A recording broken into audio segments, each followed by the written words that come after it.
క్రీస్తునందున్న ప్రియులకు ప్రేమతో వందనాలు తెలియజేయుచున్నాను.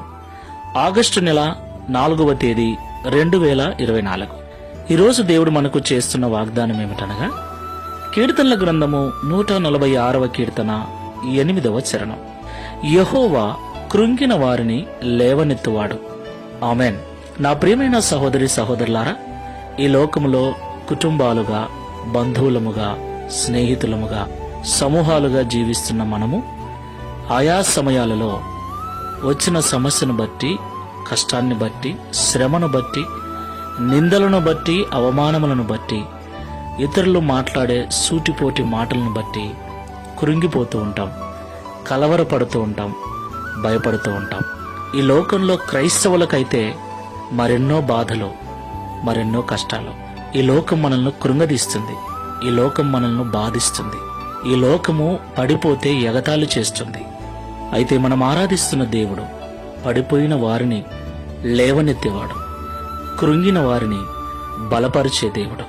అయితే వర్షానికంటే ముందు ఉరుములు, మెరుపులు మనం భయపడేంతగా గాలి వీస్తుందో, అటు తర్వాత వర్షం వచ్చి వాతావరణం అంతా నెమ్మదిగా ఎలా మారుతుందో, అలాగే దేవుని నుండి మన మీదికి ఆశీర్వాదం రావటానికి ముందు గాలి లాంటి, ఉరుముల్లాంటి, మెరుపుల్లాంటి సమస్యలు, నిందలు, అవమానాలు తప్పకుండా వస్తాయి.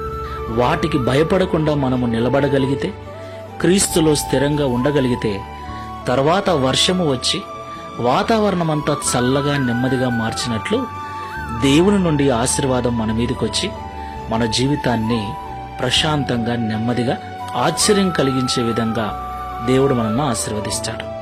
ప్రార్థన చేసుకుందాం. పరిశుద్ధుడా, ప్రేమ కలిగిన తండ్రి, మీకు స్తోత్రాలు. ఇంతవరకు మాతో మీరు మాట్లాడిన ప్రతి మాటను బట్టి వందనాలు స్వామి. మీరు కృంగిన వారిని లేవనెత్తువారని, బలహీనులను బలపరిచే దేవుడని, దుఃఖిస్తున్న వారికి సంతోషమునిచ్చేవాడవని మాతో మాట్లాడి ధైర్యపరిచినందుకు స్తోత్రాలు. అవునయ్యా, ఈ లోకము మమ్మల్ని బాధిస్తుంది, మమ్మల్ని చూసి ఎగతాళి చేస్తుంది.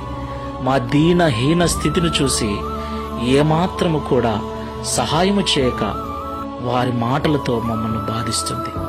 అయితే నువ్వు ఎన్నడూ అలా చేయవు, మాతోనే ఉంటూ మమ్మల్ని నడిపించే దేవుడవై ఉన్నందుకు స్తోత్రాలు. ప్రియమైన తండ్రి, ఈ ప్రార్థనలో ఏకీవిస్తున్న వారిలో కృంగిన స్థితిలో ఉన్న వారిని లేవనెత్తండి.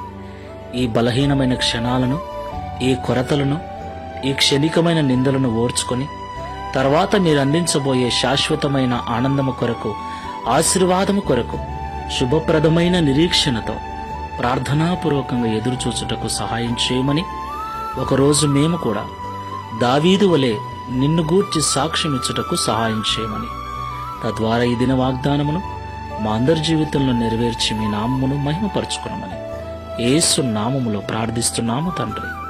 Amen. Praise the Lord. God bless you.